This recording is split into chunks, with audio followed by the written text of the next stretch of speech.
Good afternoon and welcome to another one of the CERIAS security seminars.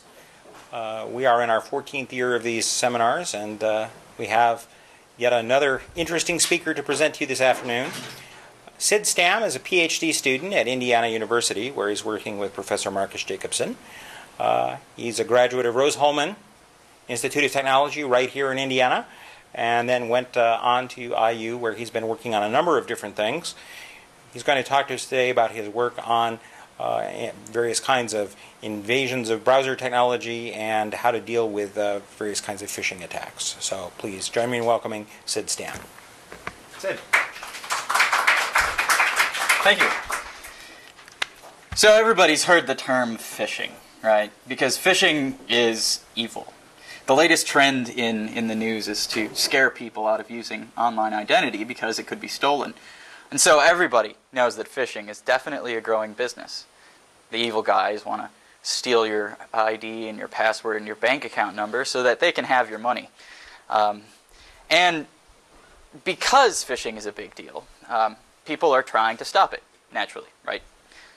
So the attacks have to become more complex. And we've been seeing more and more convincing phishing attacks and more confusing to understand phishing attacks.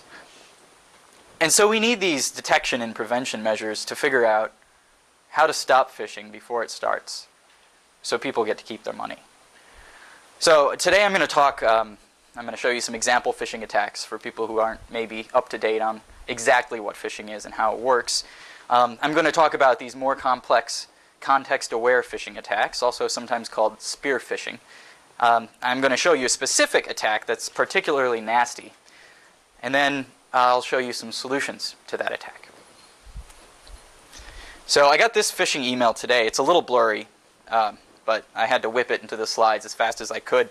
It's from Fifth Third Bank, and this is the bank I use, so I pay attention to these phishing emails very carefully. It basically says that our department has a new scheduled upgrade, and we need you to go to our website, log in, and give us your information again. So naturally, I'm a little leery of this. Also, I was leery because there was a white space at the end of it, and in that white space, it says, following these, the cycle would start again. Aylesbury, beseech, well, we'll have to talk about that, won't we? Stuff that doesn't make any sense. And this is why it was caught by my spam filter.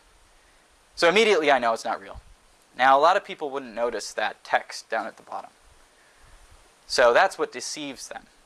And if I were to click on the image, I would go to this website that looks like Fifth Third Bank's website. And it asks me to log in. Am I a personal user, a small business, corporate user? What's my full name? What state am I in? What's my ID? What's my password? So which city do I do my banking in? What's my mother's maiden name? Other things that I probably shouldn't have to provide all at the same amount of time, you know. But the site looks pretty legitimate. Let me show you a picture of the real site. Looks pretty much the same. Now switching back. They did a good job of copying it, but the real site only asks for your ID and password. They want you to log in, verify who you are. The phishing site wants to steal it from you. Another example of a phishing email is this one. I actually sent this to my professor. This, Dear Marcus, thank you for your recent October 30th purchase, blah, blah, blah. Now, whoever sent this, which is me, happened to know that he had purchased something and when he had purchased something. So you can use this. A phisher can use this against a target to say, I know something about you. And now this email is more convincing than, hi, I'm Amazon. You should come to our website and give us your info. Instead, it's saying, you bought something from me. Come to my website and give me more info. So this is an example of a different type of motivation. This is context aware. This phishing attack knows something about its target. Here's a more advanced type of phishing attack. This is basically pretending to be from Marcus's wife. It's basically saying, hi, people down at the bank want you to go to this website and update our information. Unfortunately, she didn't really send it, so this is a fake email, but it's impossible to tell a fake email from a real email some of the times. I can write an email just like this. In fact, I did.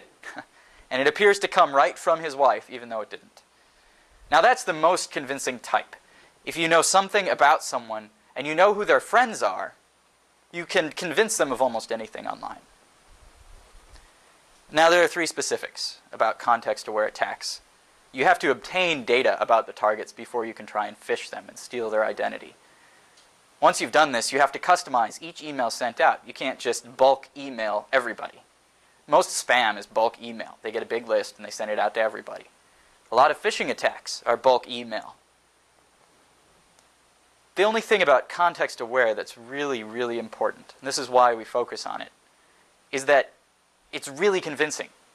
A phisher will get a much higher yield rate, or many more people will fall for his attack if he can use context-aware phishing. For example, here's a social network. Alice knows Bob, Cindy, and David, and they each know some other people. Maybe you're familiar with MySpace or Facebook or something like that. Those are all social networks. Well, a phisher could mine a network like this for relationships and figure out who's friends. And then they could craft emails from somebody's friends and send them out, and send out legitimate-looking emails. Last year at Indiana University, some friends of mine actually did a study like this. And they crafted emails that were mined from a social website, like a MySpace or a Facebook. And they took those email addresses and the relationships and faked emails from people's friends. These emails said, hey, please come to our website and enter your IU password. This is the coolest thing you'll ever see. And, okay, they did that. They also sent the emails out to a few people who, it came from somebody they didn't know. Just completely random from somebody you don't know at indiana.edu. What they found is about 12% of the people who got an email from someone they didn't know went to the website and actually filled out the right information. They gave away their password. 12% is pretty high. But when the people got emails from somebody who appeared to be their friend, about 70% of them filled out the right information and gave away their password. So that's a significant increase. And that's simply by saying that I'm your friend. So that's a bad thing. And this is, again, why context phishing is really, really scary. The particularly nasty attack that I want to talk about is called, we like to call it Browser-Recon. It's not a new attack. It's been around since October 2000. People have known about this, but haven't done anything about it because they didn't know it could be used in phishing. In October of 2000, phishing wasn't a big deal. It's definitely a big deal now. Basically, the idea behind this is you go to somebody's website and they figure out what your browsing history is. They know where you've been, what sites you've visited. Once they know that, they could probably guess which bank you use. Particularly nasty.